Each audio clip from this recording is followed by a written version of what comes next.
Hello guys, welcome back to our channel Preeti Jainik. कसे आहात सगळे? आणि मी तुम्हाला आज भेटवणार आहे माझ्या घरातल्या एका खास सदस्याला. तो सदस्य कोण आहे?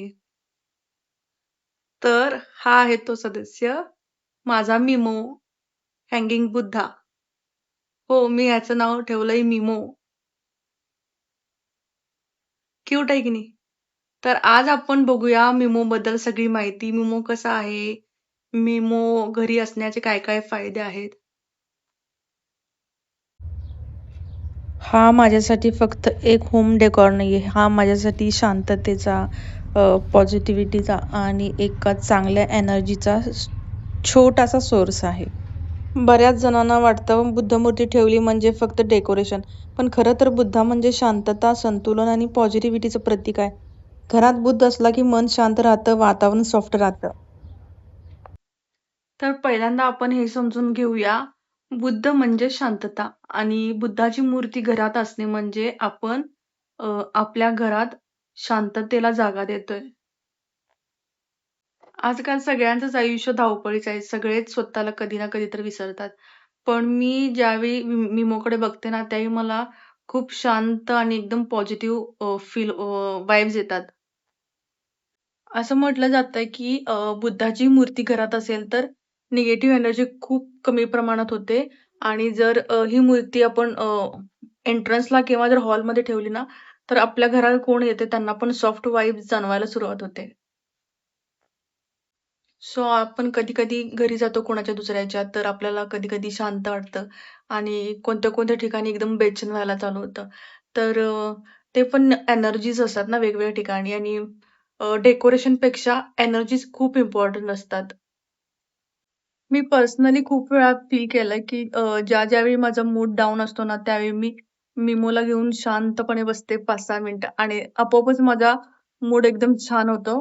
कदाचित हे सायकॉलॉजिकल वाटेल, पण मला तर रिलॅक्स फील होतंय. बुद्धाची मूर्ती म्हणजे ध्यान, स्थिरता आणि स्वीकार. आपण सगळं कंट्रोल करू शकत नाही, पण आपण शांत राहू शकतो ना. बुद्ध म्हणजेच आनंदाचं प्रतीक. असं म्हणतात की बुद्ध घरात सुख आणि समृद्धी आणतो.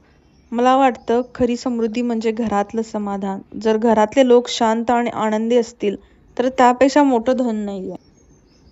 हँगिंग बुद्ध असल्यामुळे घराला एक एस्थेटिक आणि स्पिरिच्युअल टच आलाय. तो फक्त एक शोपीस नाहीये, तो घराचा एक भावनिक भाग बनलाय. जेव्हा कोणी घरी येतं आणि म्हणतं, "वा, किती शांत वाटते इथे", तेव्हा मला खूप छान वाटते. माझे मम्मा-पप्पा पण मिमोसोबत गप्पा मारतात आणि मला खूप भारी वाटतं त्यावेळी. मिमो मला एक गोष्ट शिकवतो, ती म्हणजे स्लो डाऊन. पटकन मिळवायचंय, कधी-कधी आपल्याला असं वाटतं पटकन करायचं या घाईत ना, आपण प्रेझेंट मोमेंट जगायला विसरतो. कधी-कधी शांत बसणं ही खूप मोठी गोष्ट आहे. मिमो म्हणजे माझ्यासाठी काय आहे, हे आता मी तुम्हाला सांगते. मिमो माझा खूप जवळचा मित्र म्हटलं तरी चालेल. मी खूप प्रेमानं आणि लाडानं त्याला खूप विचारपूर्वक मिमो असं नाव दिलंय आणि हा आल्यापासून ना मला असं खूप पॉझिटिव्ह फील होतं. मी दररोज संध्याकाळी याला घेऊन बसते आणि सगळं याला मी दिवसभरात काय केलं किंवा काय माझ्या माझ्या मनातल्या काही गोष्टी याला सांगत बसते आणि हा खूप शांतपणे असं ऐकत बसतो आणि मला खूप भारी वाटतं की एकदम पॉझिटिव्ह एनर्जी येते. याच्याकडे नुसतं बघत जरी बसलं ना, तर तो माझा खूप लाडका झालाय थोड्याच दिवसात. त्याला घरी आणून पण भरपूर दिवस झाले नाहीयेत. पण माझ्यातच मी पर्सनली सांगते की खूप पॉझिटिव्हिटी आली आहे माझ्यात. आता एक हॉनेस्ट गोष्ट सांगते. बुद्ध ठेवला म्हणून सगळे प्रॉब्लेम्स मॅजिकने सुटणार नाहीयेत. पण आपण जे मानतो त्यात शक्ती असते. जर आपण विश्वासाने आणि पॉझिटिव्हिटीने काही विचारांनी काही घरात ठेवतो, तर ती जी गोष्ट आहे ना, ती आपल्याला एक मेंटली ताकद देऊन जाते. आपण मेंटली खूप असं हॅपी फील करू लागतो स्वतःला. जर तुमच्याकडे ही बुद्धाची मूर्ती असेल, तर तिला फक्त डेकोरेशन म्हणून बघू नका. थोडा वेळ तिच्यासमोर शांत बसा, डोळे मिटा. तुम्हाला पण खूप पॉझिटिव्ह वाइब्स येतील. आजचा ब्लॉग खूप वेगळा होता.